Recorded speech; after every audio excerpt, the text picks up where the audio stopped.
Chapter 15. Hook or Me this time. Odd things happen to all of us on our way through life without our noticing for a time that they have happened. Thus, to take an instance, we suddenly discover that we have been deaf in 1 year, for we don't know how long, but, say, half an hour. Now such an experience had come that night to Peter. When last we saw him, he was stealing across the island with one finger to his lips and his dagger at the ready. He had seen the crocodile pass by without noticing anything peculiar about it, but by and by he remembered that it had not been ticking. At first he thought this eerie, but soon concluded rightly that the clock had run down. Without giving a thought to what might be the feelings of a fellow creature thus abruptly deprived of its closest companion, Peter began to consider how he could turn the catastrophe to his own use, and he decided to tick, so that the wild beasts should believe that he was a crocodile, and let him pass unmolested. He ticked superbly, but with one unforeseen result. The crocodile was among those who had heard that sound, and it followed him, though whether with the purpose of regaining what it had lost, or merely as a friend under the belief that it was again ticking itself, will never be certainly known, for, like slaves to a fixed idea, it was a stupid beast. Peter reached the shore without mishap and went straight on, his legs encountering the water, as if quite unaware that they had entered a new element. Thus many animals pass from land to water, but no other human of whom I know. As he swam, he had but one thought: hook or me this time. He had ticked so long that he now went on ticking without knowing that he was doing it. Had he known, he would have stopped, for to board the brig by help of the tick, though an ingenious idea had not occurred to him. On the contrary, he thought he had scaled her side, as noiseless as a mouse, and he was amazed to see the pirates cowering from him, with Hook in their midst, as abject as if he had heard the crocodile. The crocodile. No sooner did Peter remember it than he heard the ticking. At first, he thought the sound did come from the crocodile, and he looked behind him swiftly. Then he realized that he was doing it himself, and in a flash, he understood the situation. How clever of me, he thought at once, and signed to the boys not to burst into applause. It was at this moment that Ed Tyneet, the quartermaster, emerged from the forecastle and came along the deck. Now, reader, time what happened by your watch. Peter struck true and deep. John clapped his hands on the ill-fated pirate's mouth to stifle a dying groan. He fell forward. 4 boys caught him to prevent the thud. Peter gave the signal, and the carry-on was cast overboard. There was a splash, and then silence. How long has it taken? 1. Slightly had begun to count. None too soon, Peter, every inch of him on tiptoe, vanished into the cabin. For more than one pirate was screwing up his courage to look around. They could hear each other's distressed breathing now, which showed them that the more terrible sound had passed. "It's gone, Captain," Smee said, wiping off his spectacles. "All still again." Slowly, Hook let his head emerge from his ruff and listened so intently that he could have caught the echo of the tick. There was not a sound, and he drew himself up firmly to his full height. "Then here's to Johnny Plank," he cried brazenly, hating the boys more than ever because they had seen him unbend. He broke into the villainous ditty. Yo-ho, the frisky plank, you walks along it so, till it goes down and you goes down to Davy Jones below. To terrorize the prisoners the more, though with a certain loss of dignity, he danced along the imaginary plank, grimacing at them as he sang, and when he finished he cried, "Do you want a touch of the cat-o'-nine-tails before you walk the plank?" At that they fell on their knees. "No, no," they cried so piteously that every pirate smiled. "Fetch the cat, Jukes," said Hook. "It's in the cabin." The cabin. Peter was in the cabin. The children gazed at each other. "Aye, aye," said Jukes blithely, and he strode into the cabin. They followed him with their eyes, They scarce knew that Hook had resumed his song. His dogs joined in with him. Yo ho, the scratching cat. It bites our nine, you know, and when there's writ upon your back. What was the last line will never be known, for of a sudden the song was stayed by a dreadful screech from the cabin. It wailed through the ship and died away. Then was heard a crowing sound, which was well understood by the boys, but to the pirates was almost more eerie than the screech. "What was that?" cried Hook. "Two," said Slightly solemnly. The Italian Ciccio hesitated for a moment and then swung into the cabin. He tottered out, haggard. "What's the matter with Bill Jukes, you dog?" hissed Hook, towering over him. "The matter with him is he's dead, stabbed," replied Ciccio in a hollow voice. "Bill Jukes dead?" cried the startled pirates. "The cabin's as black as a pit," Ciccio said, almost gibbering. "But there is something terrible in there, the thing you heard crowing." The exultation of the boys, the lowering looks of the pirates, both were seen by Hook. "Ciccio," he said, in his most steely voice, "go back and fetch me out that doodle-doo." Ciccio, bravest of the brave, cowered before his captain, crying, "No, no," but Hook was purring to his claw. "Did you say you would go, Ciccio?" he said musingly. Ciccio went, first flinging his arm despairingly. There was no more singing. All listened now, and again came a death screech, and again a crow.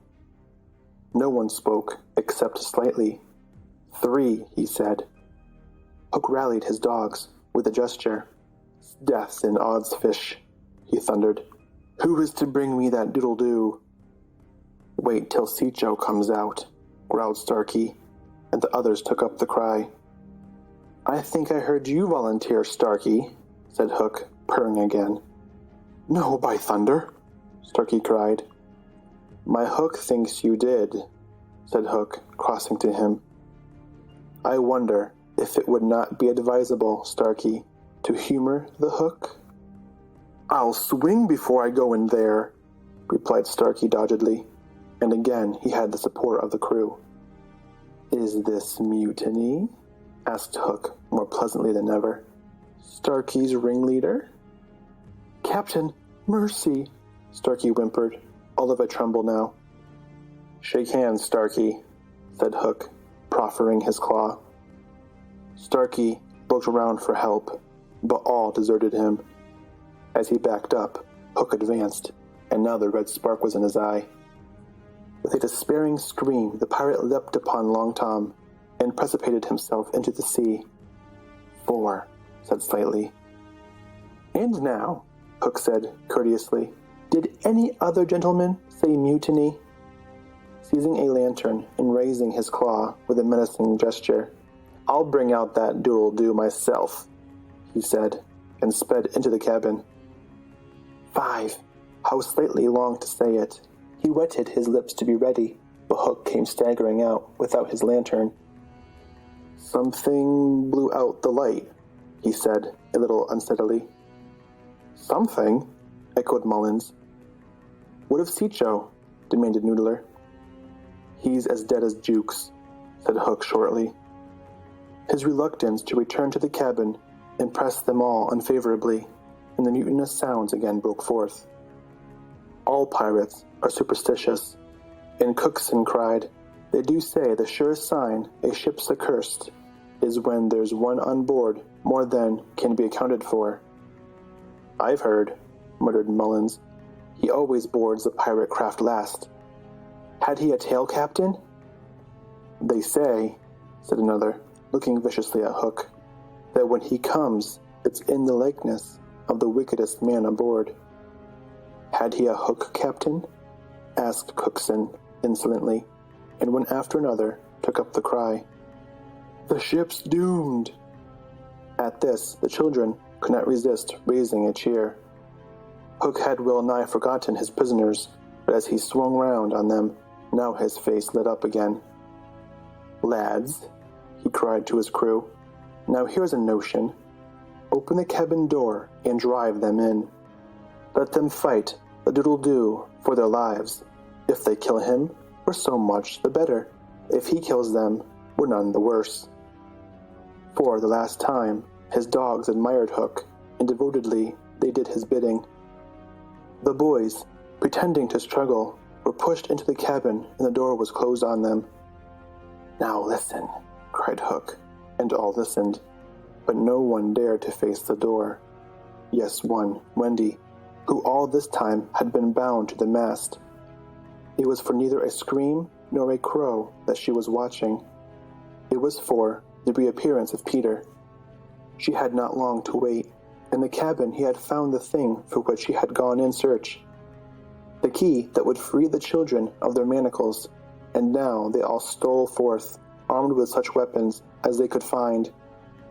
First signing them to hide, Peter cut Wendy's bonds, and then nothing could have been easier than for them all to fly off together, but one thing barred the way, an oath, Hook or me this time. So when he had freed Wendy, he whispered for her to conceal herself with the others, and himself took her place by the mast, her cloak around him so that he could pass for her. Then he took a great breath and crowed. To the pirates, it was a voice crying that all the boys lay slain in the cabin, and they were panic-stricken.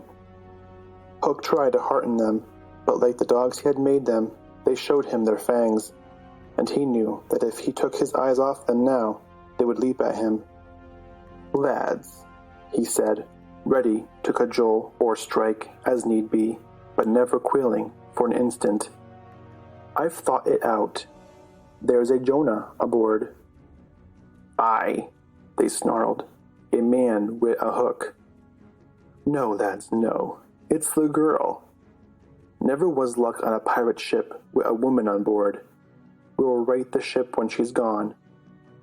Some of them remembered that this had been a saying of Flint's. "It's worth trying," they said doubtfully. "Fling the girl overboard," cried Hook, as they made a rush at the figure in the cloak. "There's none can save you now, missy," Mullins hissed jeeringly. "There's one," replied the figure.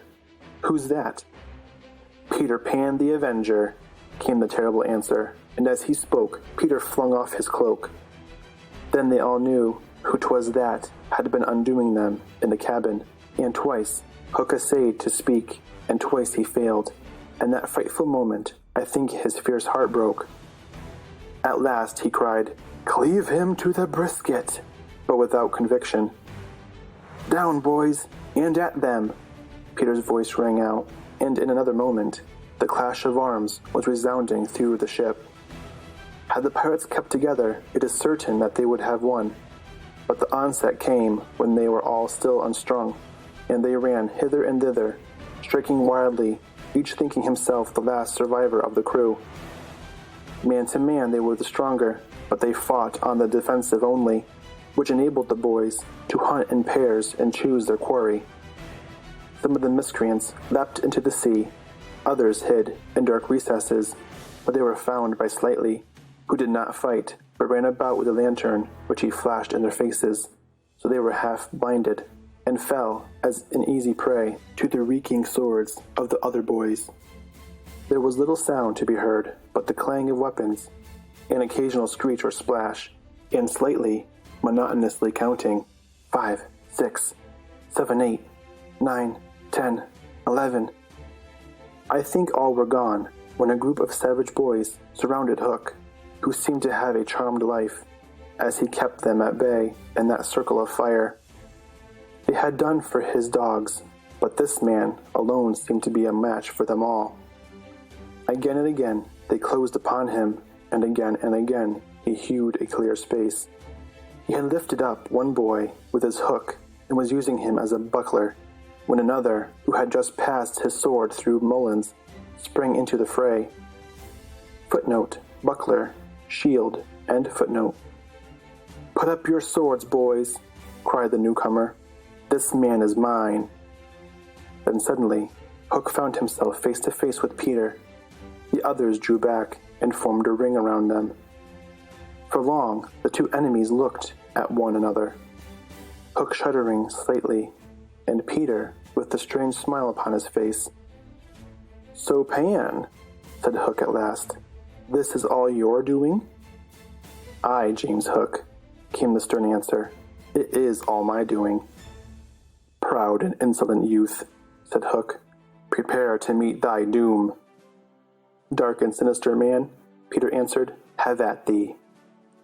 Without more words, they fell to, and for a space there was no advantage to either blade.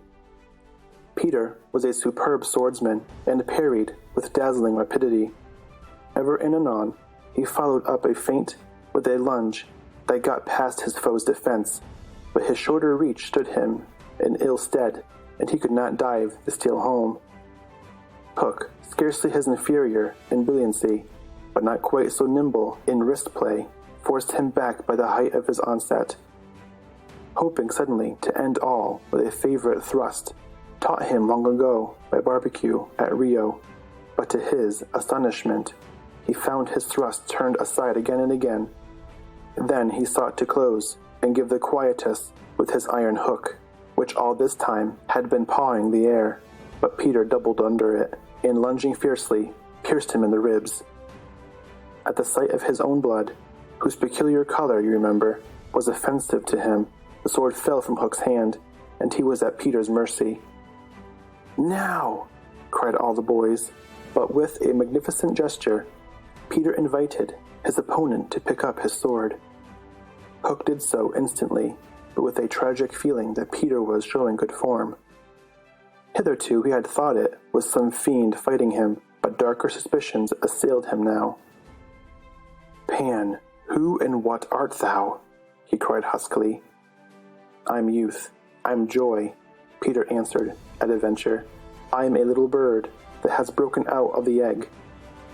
This, of course, was nonsense, but it was proof to the unhappy Hook that Peter did not know in the least who or what he was, which is the very pinnacle of good form. "To it again!" he cried despairingly.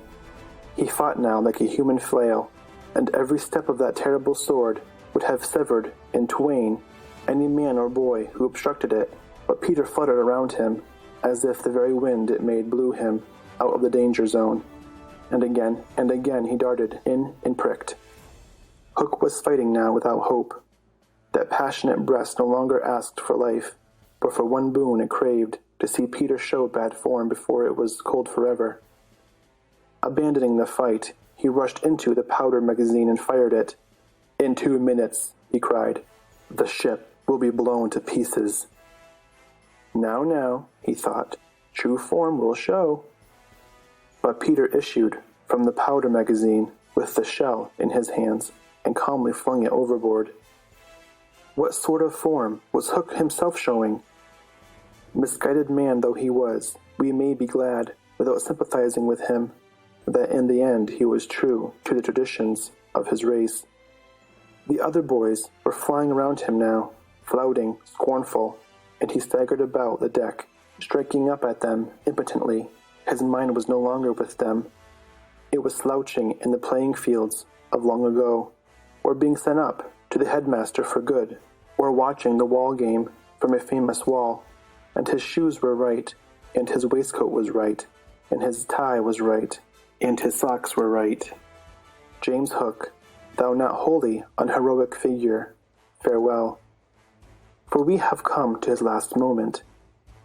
Seeing Peter slowly advancing upon him through the air with a dagger poised, he sprang upon the bulwarks to cast himself into the sea. He did not know that the crocodile was waiting for him, for we purposely stopped the clock that this knowledge might be spared him, a little mark of respect from us at the end. He had one last triumph, which I think we need not grudge him. As he stood on the bulwark, looking over his shoulder at Peter gliding through the air, he invited him with a gesture to use his foot. It made Peter kick instead of stab. At last, Hook had got the boon for which he craved. "Bad form," he cried jeeringly, and went content to the crocodile. Thus perished James Hook. 17, slightly sang out. He was not quite correct in his figures. 15 paid the penalty for their crimes that night, but 2 reached the shore, Starkey to be captured by the redskins, who made him nurse, for all their papooses, a melancholy come-down for a pirate, and Smee, who henceforth wandered about the world in his spectacles, making a precarious living by saying he was the only man that Jess Hook had feared. Wendy, of course, had stood by taking no part in the fight, though watching Peter with glistening eyes, but now that all was over, she became prominent again. She praised them equally, and shuddered delightfully when Michael showed her the place where he had killed one, and then she took them into Hook's cabin and pointed to his watch, which was hanging on a nail. It said 1:30. The lateness of the hour was almost the biggest thing of all. She got them to bed in the pirates' bunks pretty quickly, you may be sure, but old Peter, who strutted up and down on the deck until at last he fell asleep by the side of Long Tom. He had one of his dreams that night, and cried in his sleep for a long time, and Wendy held him tightly. End of chapter 15.